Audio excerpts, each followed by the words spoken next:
یو لوی نه لوی مشکل کی چې ونخلی لوی نه په دې نیمې شپې نه بعد را پاسه او یو څلور سجدې ورته ولګوه او غلې غوندې نری اواز ورته وکړه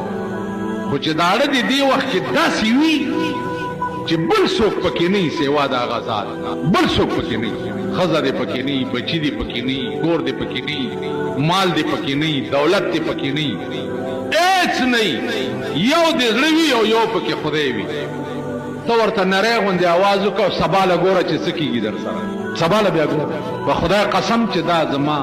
تجربه شوې خبرې تجربه شوې نیمه شپه ده او ذکریا علیه صلات وسلام را پاسېده او داسې وکړه مونځ یې وکړه